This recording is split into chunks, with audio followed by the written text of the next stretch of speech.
Hello, and welcome back to the Home Reiki Meditation and Massage channel. My name is Sirmanartha, and this week we will be continuing a brief read into this book,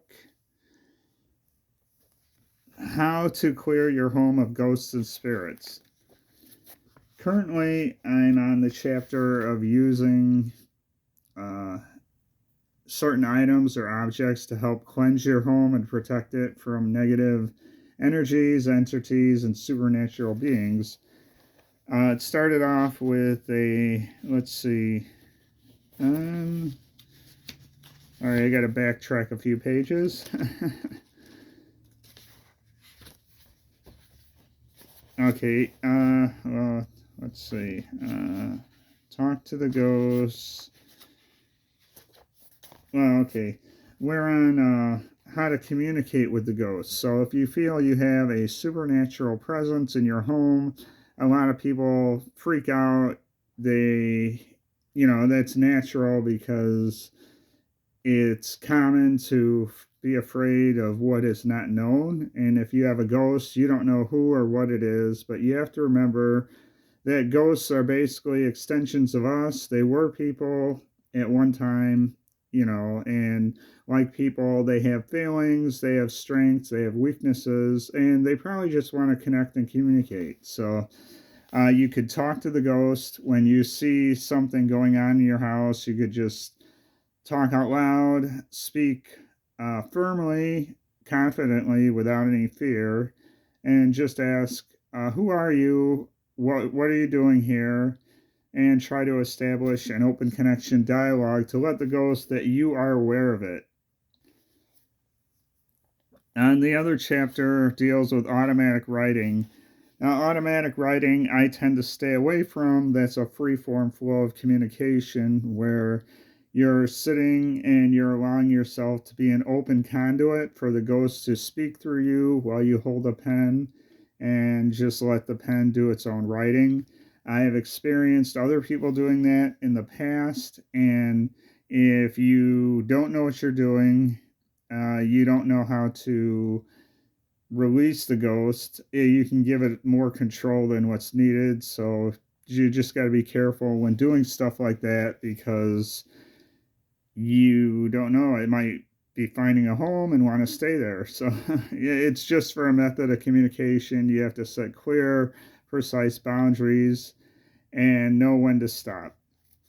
Now, the chapter I'm on is using a pendulum, and I have a pendulum. I've used it a few times. It's not one of my things, but I use it in energy healing when you have a client and you want to locate the blocked chakras. You hover the pendulum over the chakra area, and depending upon how it swings, it lets you know how much it's blocked.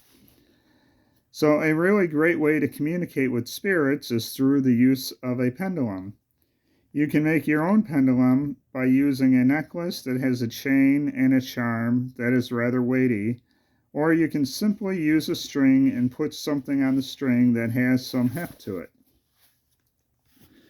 Let the amulet at the end of the chain hang down straight and put the other end over your finger, making sure the chain is perfectly still. Then announce to the ghost or spirit that if it swings the pendulum side to side, that is a yes answer. So it'd be kind of like going back and forth like that. If the ghost makes the pendulum go in circles, that is a no answer. And it's kind of tricky. You have to be careful that you're not consciously doing it because sometimes it's easy to kind of like let your hand guide it to where you want the answer. So just be careful, hold it still, no hand movements, and let the spirit swing the pendulum of its own accord. Start asking yes or no questions such as, is there anyone here, or are you a male or female? If the ghost answers no to the second question, then obviously you have a female ghost or spirit in your presence. You can also ask the ghost such things as whether it is trapped where it is, if it once owned the property or if it needs help. While personally, I normally don't use any tools to help me communicate with spirits, I have used the pendulum when the team is videotaping the encounter so that we can prove the interactions between the living and the dead. The use of a pendulum will give you a better understanding of what the ghost wants and who it is. It will also let you know if you need to find someone to help the ghost cross over to the other side.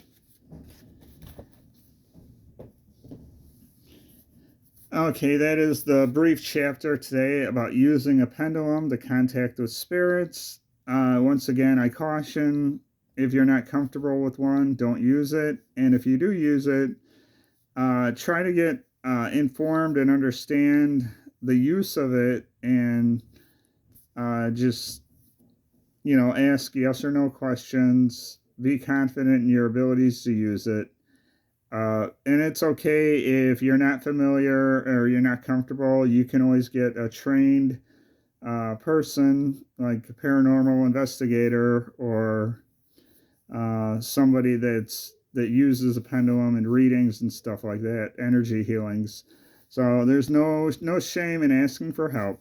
So hopefully you enjoyed this chapter and you like this video. Please feel free to give it a like, comment, share, and subscribe, and hit that notification bell to be updated on all my videos. If you'd like to see more content like this, please feel free to send me a message. And with that, have a good day and keep healing.